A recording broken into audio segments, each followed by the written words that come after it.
So yes, let's get started with the MTP number 1 of the CA Inter Audit for the May 26 examinations. ठीक है, तो हम start करते हैं इन 1 2 3 let's go. ठीक है ना, तो हम केस है पहला क्वेश्चन में MCQs करेंगे इस वीडियो में. ठीक है, तो केस पढ़ने से पहले हम नीचे केस के रिस्पेक्ट में क्वेश्चंस पढ़ने की कोशिश करते हैं. ठीक है, okay. In the above case scenario, Nova Engineering Limited has clarified that the assignment would carried out in accordance with the standards on auditing. What are the applicable audit of the historical financial information? आपको यहाँ पे ना कुछ पे किसी पे भी ध्यान देने की जरूरत नहीं है, आप केवल और केवल इसी पे ध्यान देने की जरूरत है. एक बात तो ये मांगते हैं हमसे स्टैंडर्ड्स ऑन ऑडिटिंग. सबसे पहली बात मैं एक बात बताऊँ, जो आपका जनवरी 26 का एग्ज़ाम था ना, जो आपका जनवरी 26 का एग्ज़ाम था, उसमें क्वेश्चन नंबर 1 का मेरे ख्याल से बी पार्ट था, उसके अंदर आपसे स्टैंडर्ड्स ऑन ऑडिटिंग पूछा था कि किस पे कौन सा स्टैंडर्ड लगता है. राइट, ठीक है. तो based on the engagement partner statement which of the following engagement partner, तो ये बेकार है, बस नीचे का पढ़ना है और हमें देखना है इसमें से कौन सा हिस्टोरिकल फाइनेंशियल इन्फॉर्मेशन है, वो हमारा करेक्ट आंसर हो जाएगा. ठीक है, वो हमारा करेक्ट आंसर हो जाएगा. चलो देखते हैं. Examination of the financial projections prepared by the Nova engineering limited for a proposed bank loan. पहली बात तो प्रोजेक्शन है, जहाँ पे भी प्रोजेक्शन आ जाए, फोरकास्ट आ जाए, तो वहाँ पे प्रोस्पेक्टिव फाइनेंशियल इन्फॉर्मेशन का यूज होता है. ठीक है. Certification of future cost estimate, लो फिर से फ्यूचर है तो फिर से प्रोस्पेक्टिव आ गया. Review of the internal control procedure implemented for the new revenue system. अगर हम रिव्यू कर रहे हैं तो मेरे ख्याल से ये रिव्यू एंगेजमेंट होना चाहिए, ना कि ऑडिट होना चाहिए. लेकिन जब हम ऑडिट कर रहे हैं फाइनेंशियल स्टेटमेंट का for the year ended 31 of March, तो यहाँ पे historical financial information definitely use हो सकती है. ठीक है ना. Question number 2, in the planning meeting described in the case scenario, the engagement partner first established the overall audit strategy, ठीक है, and then instructed the team to develop a detailed audit plan after obtaining the knowledge of the company's business model and the processes. ठीक है, तो जब हम पढ़ते हैं क्या कहते हैं प्लानिंग वाला चैप्टर, मतलब आप कह सकते हैं SA 300, जब हम प्लानिंग पढ़ते हैं, ठीक है ना, जब हम प्लानिंग पढ़ते हैं, ऑडिट प्लानिंग पढ़ते हैं, तो उसके अंदर एक लाइन लिखी हुई होती है क्या, कि जो ऑडिट की स्ट्रैटेजी है is more detailed than the audit plan. क्यों ऐसे क्यों लिखी होती है?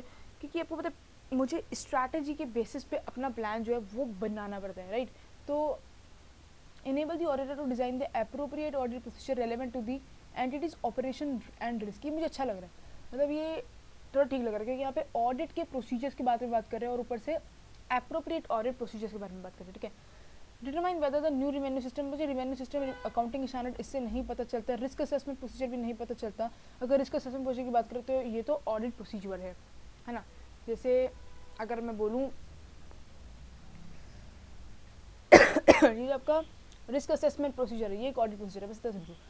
Enable the audit team to use the minimum possible audit resources, ऐसा तो हमने कहीं पढ़ा ही नहीं है, तो यस ये सही हो गया आंसर. आगे चलते हैं. Question number 3, in the case scenario, the audit team identified that the new revenue recognition system could affect the several items in the financial statement simultaneously. Inventory valuation and the revenue transaction involve specific risk related to the particular transaction and the balance. अच्छा, तो हमसे क्या पूछ रहा है? Which of the following is correctly classified these risk? ये दो तरीके के रिस्क आ रहे हैं हमारे पास में, इसको कौन करेक्टली क्लासीफाई करता है? सबसे पहली बात तो ये जो हमने न्यू रिवेन्यू रिकॉग्निशन सिस्टम करा और ये फाइनेंशियल स्टेटमेंट में अफेक्ट होता है, तो ये ना फाइनेंशियल स्टेटमेंट लेवल पे होगा. हमने दो तरीके के लेवल पढ़ते हैं, एक पढ़ा था फाइनेंशियल स्टेटमेंट लेवल, एक हमने पढ़ा हुआ है एजर्शन लेवल. एक हमने पढ़ा हुआ है फाइनेंशियल स्टेटमेंट लेवल और एक हमने क्या पढ़ा हुआ है एजर्शन लेवल. जो फाइनेंशियल स्टेटमेंट लेवल होता है वो कहता है कि जो financial statement as a whole है वो अफेक्ट होता है फ्रॉम मेनी एजर्शंस. तो यस ये भी इफेक्ट होता है फ्रॉम मेनी एजर्शंस, तो फाइनेंशियल स्टेटमेंट लेवल का है. लेकिन यहाँ पे inventory valuation and the revenue transactions involve the specific risk, मतलब यार ये तो फर्दर ऑडिट प्रोसीजर के बारे में बात कर रहा है, यानी कि ये है एजर्शन लेवल. Right, yes. तो both risk are financial statement level only, नहीं एजर्शन लेवल नहीं है. First one is the financial statement level and second one is the assertion level. Yes it is absolutely correct. आगे बढ़ने की जरूरत नहीं. Case scenario number 2, चलो देखते हैं. केस पढ़ने से पहले सिचुएशंस को डील करते हैं, अगर जरूरत पड़ेगी तो केस के पास वापस पहुंच जाएंगे. ओके, तो question number 4, based on the given fact, which of the following best explains the implications of the difference between class registered 620 students and the students fee registered 590 students? सबसे पहली बात तो अगर मैं ऑडिट भी ना लगाऊँ, सिंपली बोलना चाहूँ तो मुझे यहाँ पे दिख रहा है कि क्लास के रजिस्टर में जितने लोगों का बच्चों का नाम लिखा हुआ है ना वो 620 बच्चे हैं, लेकिन अगर मैं देखूँ फ़ी का रजिस्टर, यानी कि जिन लोगों ने फ़ी दी वो तो केवल और केवल कितने थे, 590 स्टूडेंट्स थे, यानी कि जो 30 स्टूडेंट्स हैं इन्होंने फ़ी दी नहीं दी। तो यस, यही सही हो गया answer. Fee demand may not be raised for the 30 students appearing on the rolls, right. Fees नहीं मिली 30 स्टूडेंट्स की, बाकी और पढ़ने की मुझे जरूरत नहीं है। यहाँ पे अंडर स्टेटेड कैसे है, जब फीस ही नहीं आई तो अंडर स्टेटेड ओवर स्टेटेड की बात ही नहीं आती है, उसके लिए तो फीस आनी पड़ेगी ना, एटलीस्ट कुछ फीस आए तब मैं उसको अंडर स्टेटेड ओवर स्टेटेड बोलूँ, ठीक है। नेक्स्ट आता है question number 5। During the audit of the Saraswati university the auditor estimated the hostel income based on the 200 rooms, 80% occupancy rate, a monthly fee of 6,000. The recorded hostel income was found to be the materially higher than the auditor's estimate. एक बार चलते question पढ़ते हैं इसमें क्या कह रहा है Saraswati limited के बारे में। तो जुलाई से सितंबर की फीस देखी, क्लास फी रजिस्टर, हाँ ये तुमने डील कर लिया ऑलरेडी, ठीक है। नीचे आ जाओ, the university also operates a hostel, ठीक है, विथ 200 रूम्स। अगर मैं इसमें थोड़ा सा, अगर जरा सा आपके साथ में थोड़ा सर्विस कॉस्टिंग की बात करूँ तो उसमें कैसे करते थे, जैसे कि इसने बोला 6,000 रुपीज़ पर मंथ है तो मल्टीप्लाई बाय 12 करेंगे, और कहता है कि यूनिवर्सिटी में कितने रूम्स हैं, टोटल नंबर ऑफ रूम्स 200 है, लेकिन ऑक्यूपेंसी रेट कितना है, 80% लोग हैं बस। अगर मैं इसको कैलकुलेट करूँ तो इसका आंसर कितना आ जाएगा, 6,000 इंटू में 12 इंटू में 200 इंटू में 80%, that is coming like 1,15,20,000, 1,15,20,000। And जो बुक्स में रिकॉर्ड करी गई है वो कितनी रिकॉर्ड करी गई है, 1,80,00,000। ये तो ज़्यादा है, बुक्स में ज़्यादा रिकॉर्ड करी गई है, और एक्चुअल में तो 1,15,20,000 है, तो बुक में तो ज़्यादा स्टेट कर दिया। चलो ऑप्शन देखते हैं क्या कह रहे हैं। Except the recorded income since it is reflected in the books. अरे नहीं, ये तो सपोर्ट कर ही नहीं रही, जो मेरी बुक्स में है और जो मेरी ऑलरेडी रिसीट्स में आई है ना वो अलग है। जो रिसीट्स में आई वो 1,15,20,000 थी, लेकिन जो बुक्स में है वो तो 1.80 करोड़ थी ओनली, ठीक है ना। यस, इसके बाद नेक्स्ट कहते हैं adjust the estimate to record the income if the minor difference. तो ये है ही नहीं, ये तो बहुत बड़ा डिफरेंस हो गया। अगर मैं डिफरेंस देखूँ तो ये कितना बड़ा डिफरेंस हो गया, ये 64,80,000 का डिफरेंस हो गया। Conclude that the income is overstated solely based on the analytical. नहीं, ये एनालिटिकल कंपैरिजन तो नहीं है, केवल एनालिटिकल कंपैरिजन नहीं है। आप देखो ना, 80% ऑक्यूपेंसी था, यानी कि मैंने ऑक्यूपेंसी भी देखा, इसके अलावा मैं बात करूँ मैंने रूम भी देखा, रूम देखा मतलब कि कुछ ना कुछ सपोर्टेड डॉक्यूमेंट्स देखे, एंड इसके अलावा मैंने कितनी मंथली फी देखी ली मैंने वो भी देखा, और इसमें कुछ कुछ एग्जम्पशंस भी मैंने देखे, ठीक है। तो इसके लिए auditor need to perform the additional procedures, ऐसी बिल्कुल ठीक है, केवल एनालिटिकल कंपैरिजन करके हम नहीं बता सकते हैं, ठीक है। Question number 6, which of the best describe the analytical procedure. अगर एनालिटिकल प्रोसीजर का क्वेश्चन है तो यानी कि 520 का क्वेश्चन आ गया, ठीक है। Apply to the auditor to evaluate the reasonableness of the hostel rental income. अगर हॉस्टल रेंटल इनकम तो it is an example of reasonableness test. क्यों यार, इसमें ना non financial data to the expected income, पहले ही बता दिया कि hostel rent income reasonableness evaluate करनी, ठीक है। नेक्स्ट चलते हैं। With reference to the given facts, which aspects of the examining the expenses is primarily affected when 75,000 spent on the purchase of the air conditioner। अच्छा, एक बात समझना, मैंने एयर कंडीशनर परचेज करा, ठीक है, और मैंने इसको रिपेयर्स एंड मेंटेनेंस में डाल दिया, तो मैं कैसे कहता हूँ कि मैंने इसको रिपेयर्स एंड मेंटेनेंस में डाल दिया, क्या कहते हैं 75,000 को। अगर रिपेयर्स एंड मेंटेनेंस में गया तो कहीं ना कहीं ये मैंने इसको रिवेन्यू एक्सपेंडिचर माना है, कहीं ना कहीं मैंने इसको रिवेन्यू एक्सपेंडिचर माना है, मैंने इसको कैपिटल एक्सपेंडिचर नहीं माना है, तभी तो, क्योंकि मैंने इसको कैपिटल एक्सपेंडिचर नहीं माना है तभी तो मैंने इसको रिपेयर्स एंड मेंटेनेंस में डाला होगा। अगर मैंने कैपिटल एक्सपेंडिचर मतलब इसको कैपिटल एक्सपेंडिचर माना होता तो कहीं ना कहीं मैंने इसको कैपिटलाइज किया होता, लेकिन ये तो रिपेयर्स एंड मेंटेनेंस में जा रहा है ना।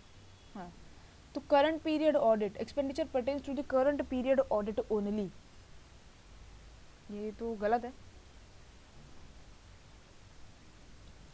Expenditure was supported by the valid documents qualified as a, हाँ ये सही है, एक्सपेंडिचर को मैंने रिवेन्यू माना है rather than as a capital expenditure, ठीक है।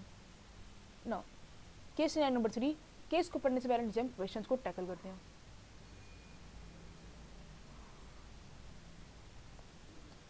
Considering the facts given in the case, regarding the relationship between the outstanding balance in the CC account and the drawing power determined by the branch. सबसे पहली बात तो ये उन्होंने CC account बोल दिया, यानी कि कैश क्रेडिट अकाउंट बोल दिया, ठीक है ना। तो मेरे को ना इसमें कहीं ना कहीं लग रहा है कि ये होना चाहिए आउट ऑफ ऑर्डर। आपने आउट ऑफ ऑर्डर में 3 कंडीशंस पढ़ी होंगी, तभी मैं अपने अकाउंट को बोल सकती हूँ कि मेरा जो अकाउंट है ये है आउट ऑफ ऑर्डर। कब? जब ये 3 कंडीशंस फुलफिल हो जाए। फर्स्ट कंडीशन इज दैट, क्या कि फर्स्ट कंडीशन क्या होती है, सुनो, जो हमारा आउटस्टैंडिंग बैलेंस है is more than the sanctioning limit, या फिर सैंक्शनिंग लिमिट बोल सकते हैं, या फिर हम बोल सकते हैं ड्रॉइंग पावर, ठीक है।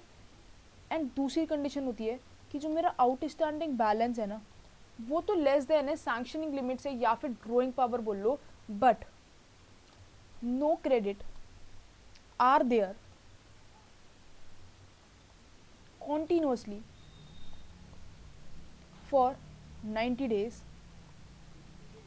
as on the balance sheet date, as on, ठीक है, as on the balance sheet date। एक और कंडीशन है, थर्ड कंडीशन भी है।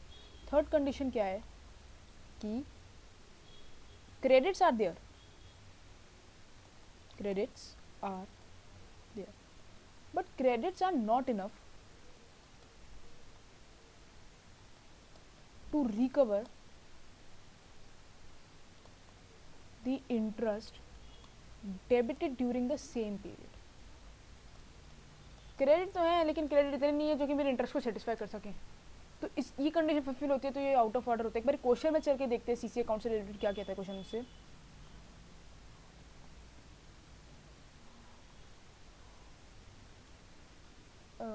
Ardent Precision Components Limited has been sanctioned a cash credit limit of 10 crore by a bank to finance its working capital requirements. As per the sanctioning terms, the borrower is required to submit the monthly stocks, on the basis of which the bank computes the drawing power after applying the margin on the eligible assets such as stock and receivables. During the branch audit as on the 31st of March, the auditor observed that the branch had computed the drawing power at 8.2 crores, ठीक है। तो ये important है मेरे लिए कि जो मेरी ड्राइंग पावर है वो कितनी है, 8.2 करोड़, ठीक है ना। एंड दी जो स्टॉक स्टेटमेंट है by the borrower, as on the stock statement by the borrower, और जो मेरे को आउटस्टैंडिंग बैलेंस है ना, जो आउटस्टैंडिंग बैलेंस है वो कितना बता रहा है as on the balance sheet date, it is 8.60 crore, ठीक है। तो ऐसा नहीं दिख रहा कि जो मेरा आउटस्टैंडिंग बैलेंस है वो ज़्यादा है ड्राइंग पावर से, तो ये तो फर्स्ट कंडीशन ही ब्रीच कर दी इसने, तो मतलब आउट ऑफ ऑर्डर हो गया, सीधा सीधा आउट ऑफ ऑर्डर हो गया, ठीक है ना। The account should be treated as an out of order क्योंकि outstanding balance is continuously in excess of the drawing power, yes, ठीक है। Next question, question number 9। While evaluating the security position of the CC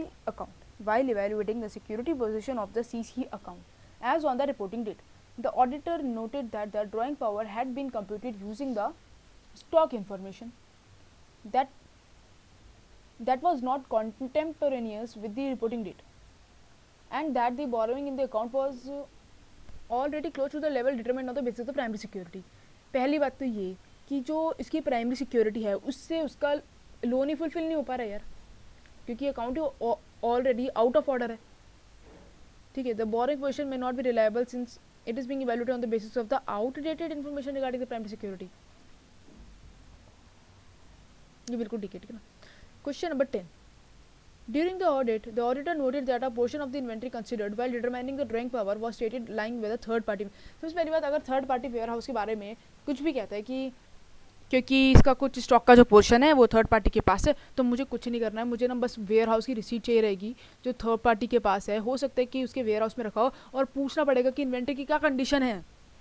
तो rely on the stock statement, except the management representation, obtain the order from the third party warehouse operator regarding the inventory held on the behalf of the borrower. Yes, मुझे third party जो warehouse का operator है उससे information लेनी पड़ेगी regarding the inventory held on the behalf of the borrower. जो borrower के behalf में उसके पास में कुछ इन्वेंट्री रखी होगी उसके बारे में मुझे इन्फॉर्मेशन जरूर से लेनी पड़ेगी, ठीक है ना। Question number 10 done. Question number 11 पे आएंगे।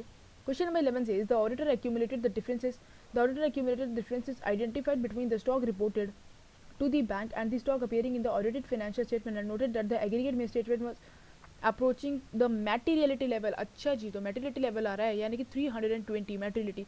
materiality की definition क्या होती है? materiality की definition यही होती है कि मतलब जब अनकरेक्टेड मिस स्टेटमेंट होती है that could be material either individual और when aggregated with the other misstatement, हाँ तो वो क्या हो जाती है? मटेरियल मिस स्टेटमेंट हो जाती है. हाँ ये भी था, हमने ये भी पढ़ा था कि मटेरियल मिस स्टेटमेंट हो जाती है. ठीक है ना? तो misstatement including the omissions considered to be material if the individually और in aggregate could reasonably be expected to influence the decision of the मतलब decision of the users taken on the basis of the financial statements. ठीक है ना? Yes. तो should in the light of these facts what should the auditor primarily consider while evaluating the implications on the audit? तो यहाँ पे भी तो ये लिखा है evaluate whether the uncorrected misstatements are material either individually or in aggregate consider the implications on the auditor's report. क्यों? क्योंकि यार economic decision of the user जो कि फाइनेंशियल स्टेटमेंट के यूजर्स हैं उनका डिसीजन ही इस बेसिस पर है ना, जो ऑडिटर की रिपोर्ट आएगी उसकी बेसिस पर. ठीक है ना? Now question number 12. अच्छा 320 पढ़ के जाना, मुझे लगता है कि ये मई 26 के लिए इंपॉर्टेंट है. मई 26 में आ सकता है, सैम्पलिंग भी आ सकता है एंड मेटिलिटी भी आ सकता है. इसमें परफॉर्मेंस मेटिलिटी भी पढ़ के जाना. नाउ क्वेश्चन नंबर 12, केस का last question. During the discussion of the above matters, the branch manager suggested that the auditor should avoid reporting irregularities so that the borrower's banking relationship is not affected. अच्छा, irregularities को report करने के लिए कहता है, यानी कि डरा रहा है धमका रहा है ना? डरा रहा है धमका रहा है नहीं, ये तो एथिक्स के बारे में बात हो रही है. आप थोड़ा क्वेश्चन को ध्यान से पढ़ो, फोकस रखो यहाँ पे. During the discussion of the above matters, the branch manager suggested that the auditor should avoid the reporting irregularities. क्या ऑडिटर ऐसा कर सकते हैं? अपनी जो वो फाइनेंशियल इन्फॉर्मेशन को दे, क्या उसके अंदर वो मेटीरियली फॉल्स या फिर मिसलीडिंग स्टेटमेंट को रख सकता है? कभी नहीं कर सकता, नहीं तो इंटीग्रिटी का ब्रीच नहीं हो जाएगा, एथिक्स रहेंगे ही नहीं, फिर एथिकल प्रिंसिपल अवॉइड हो जाएगा. तो चलो केस पढ़ते हैं एक बारी. ठीक है, एक बारी केस पढ़ के देखते हैं कि हमारा आंसर हम सही से दे पाते हैं कि नहीं.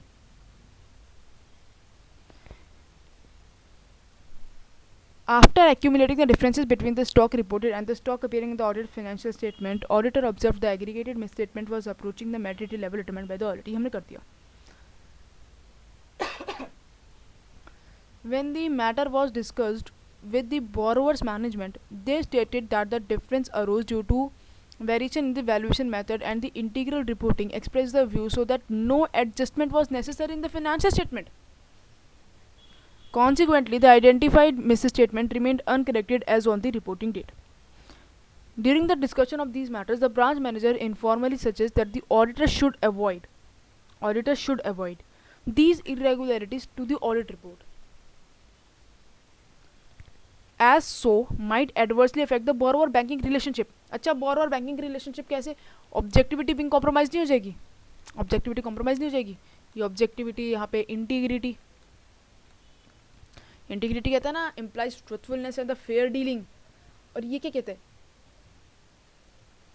जो ऑब्जेक्टिविटी क्या कहते हैं? ऑब्जेक्टिविटी कहता है objectivity requires the auditor to not to compromise his professional judgement because of biasness, undue influence of the others and conflict of interest. तो ये दोनों यहाँ पे फुलफिल नहीं हो पा रहे हैं. ठीक है ना, ये दोनों चीज़ यहाँ पे फुलफिल नहीं हो पा रही हैं. चलो देखते हैं, आंसर मार्क करते हैं. तो इंटीग्रिटी एंड ऑब्जेक्टिविटी. ठीक है, नेक्स्ट आता है क्वेश्चन नंबर 13, 14, 15. 3 क्वेश्चन बच रहे हमारे पास. ठीक है ना, यहाँ पे ना कहीं ना कहीं एक केस है. ये इंडिपेंडेंट क्वेश्चन है. ठीक है, ये इंडिपेंडेंट क्वेश्चन है, ये केस से रिलेटेड नहीं है, लेकिन यहाँ पे एक केस दे रखा आपके पास में. नीचे क्वेश्चन क्या पूछेगा इसके रिगार्डिंग?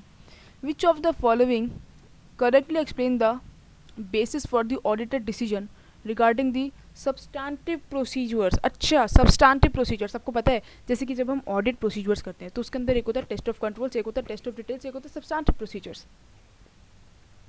राइट? यस. तो देखते हैं. BCD Limited is engaged in the manufacturing of the electronic components. ठीक है. During the audit of the financial statements for the year ended on 31st of March 2025, the auditor assessed the risk of material misstatement as on the assertion level for the revenue and the inventory basis. यानी कि risk of material misstatement at the assertion level. ठीक है. While designing the further audit procedures, the auditor considered whether to perform the test of detailed substantive analytical procedure or the combination of both. जब आप further audit procedures करते हो तब आप क्या करते हो बताओ. जब आप फर्दर ऑडिट प्रोसीजर करते हो तब आप क्या करते हो. हम चाहें तो हम टेस्ट ऑफ डिटेल्स कर सकते हैं, हम चाहें तो हम सब्सटैंटिव ऑडिट प्रोसीजर्स भी कर सकते हैं. ठीक है. The auditor need to reliably industry data. जब भी हम इंडस्ट्री डेटा के बारे में बात करेंगे ना, इंडस्ट्री का data, that is the relationship between the financial information and the non financial information, या फिर किसी तरीके भी historical information substantive analytical procedures का बिंग यूज होता है. मुझे अच्छे से पता है कि सब्सटैंटिव एनालिटिकल प्रोसीजर्स का यूज़ होता है. अच्छा है तो 520 SA 520 पढ़ के भी देख लेना. और कोई भी तरीके के देखो फ्लक्चुएशंस आ रहे हैं इन दी करंट ईयर. याद है जब हम प्रीवियस ईयर के डेटा को करंट ईयर के डेटा से कंपेयर करते थे तो वहाँ पे भी हम सब्सटैंटिव एनालिटिकल प्रोसीजर्स यूज़ करते थे, राइट. तो यहाँ पर आप बिल्कुल भी 1% भी टेस्ट ऑफ डिटेल्स यूज़ नहीं कर सकते हो. आप केवल सब्सटैंटिव एनालिटिकल प्रोसीजर ही यूज़ कर सकते हो. ठीक है. आप सिर्फ और सिर्फ सब्सटैंटिव एनालिटिकल प्रोसीजर ही यूज़ कर सकते हो. ठीक है. ठीक है. एक second. The auditor decides whether to use a test of detailed substantive analytical procedure or the combination of both based on the professional judgment regarding the expected effectiveness and the efficiency. अच्छा एक second, ये सही है. क्यों? क्योंकि जब हम further audit procedures करते हैं तो उसके अंदर हम चाहें तो टेस्ट ऑफ डिटेल्स भी कर सकते हैं, या तो हम सब्सटैंटिव एनालिटिकल प्रोसीजर कर सकते हैं, और एक चीज़ भी तो कर सकते हैं, इन दोनों का कॉम्बिनेशन भी तो यूज़ कर सकते हैं. ये पूरा का पूरा किस पे डिपेंड करता है? ऑडिटर की जजमेंट पे. ठीक है. ये पूरा का पूरा किस पे डिपेंड करता है? ऑडिटर की जजमेंट पे. ठीक है. तो यस, यहाँ पे थोड़ी सी मिस्टेक हो गई थी. आप चाहो तो थोड़ा सा रेफरेंस ले लेना, थोड़ा बुक में देख लेना, आप ऑडिट प्रोसीजर्स का रेफरेंस ले लेना आप. Question number 14 says CDE Limited is engaged in the manufacturing and has a turnover of 500 crores. During the audit for the year ending on the 31st March 2025, the auditor CAR determined materiality at the planning stage based on the percentage of profit before tax. अच्छा, जब हम materiality निकालते हैं at the planning stage based on the profit before tax. ठीक है. ठीक है ना. तो जब हमने मेटेरियलिटी निकाली तो हम क्या प्लानिंग स्टेज पे मेटेरियलिटी को डिटरमाइन कर सकते हैं? हाँ बिल्कुल कर सकते हैं. प्रॉफिट बिफोर टैक्स के बेसिस पे, यानी कि पीबीटी के बेसिस पे हम पढ़ते हैं ना. प्रॉफिट बिफोर टैक्स यानी कि इंटरेस्ट को माइनस करने के बाद जो आता है. ठीक है. During the course of the audit certain misstatements were identified either individually immaterial but collectively approaching to be materiality threshold. मान लेते मैंने मैटेरियलिटी सेट कर रखी थी से 50 करोड़ पे. ठीक है. अगर मैं अकेला देखूं या फिर उनको कलेक्टिवली देखूं तो वो मैटेरियलिटी थ्रेशोल्ड को अप्रोच कर रहे हैं, यानी कि 50 करोड़ तक वो मैटेरियलिटी पहुंच रही है, वो गड़बड़ पहुंच रही है. Management refuse to correct the same these misstatement. Management ने मना कर दिया कि हम नहीं करेंगे क्योंकि वो रीच कर रही है, बस रीच कर रही है, क्रॉस नहीं कर रही है मैटेरियलिटी को, तो हम इसको करेक्ट नहीं करेंगे. अच्छा, तो ये अनकरेक्टेड मिसस्टेटमेंट हो गए. तो कंप्लीशन स्टेज पे CAR ने रीवैल्यू करा materiality considering the revised financial results and assess the impact of the uncorrected misstatement before forming the audit opinion. तो बताओ मैटेरियलिटी क्या केवल और केवल प्लानिंग स्टेज पे होती है और बाद में मुझे रिवाइज करना तो मैं नहीं कर सकती? मैटेरियलिटी कैन बी रिवाइज. क्या मैटेरियलिटी को रिवाइज कर सकते हैं? हाँ. तो यहाँ पे ना एक क्वेश्चन और बन सकता है कि मैटेरियलिटी को हम रिवाइज तो कर सकते हैं, लेकिन ना मैटेरियलिटी को रिवाइज कब कब कर सकते हैं? ऐसे कौन से केसेस है जहाँ पे मैटेरियलिटी को हम रिवाइज कर सकते हैं? तो देखो, चेंजेस इन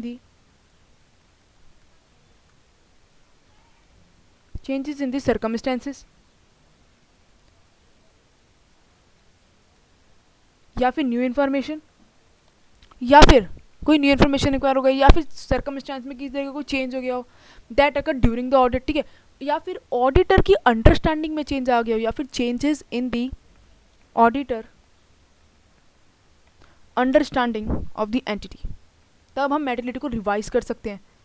तो ये तो गलत हो गया फर्स्ट वाला तो पॉइंट. ठीक है. Second, only individually material. अच्छा, जब मेटेरियलिटी की डेफिनेशन ही कहती है कि इन एग्रीगेट भी हम उसको कर सकते हैं, तो काय को केवल इंडिविजुअली देखेंगे, ठीक है ना। सी पॉइंट कहता है कि materiality is applied in the planning, performing and evaluating the audit including assessing uncorrect. ये तो बिल्कुल ठीक कह रहा है, ये तो परफेक्ट बात कह रहा है, परफेक्ट बात कह रहा है, ठीक है ना। Once the management refuses to correct the missing statement, the auditor must automatically issue a qualified opinion. नहीं, ठीक है। A Limited is engaged in the manufacturing the operations and has significant work in progress inventory as on the year end, ठीक है। The auditor evaluates the measurement stages of the production, basis of the estimates, inclusion of the cost elements, allocation of the overhead, treatment of the abnormal wastage, ठीक है। इसमें क्या question पूछना चाहता है? Which of the following audit observations indicates inappropriate evaluation of the work in progress, ठीक है। तो आपको पता है कि जब मेटेरियलिटी कॉस्ट है included in the WIP include abnormal waste factor, ठीक है ना। Thank you very much. यहाँ पे आपका MCQ पोर्शन खत्म होता है।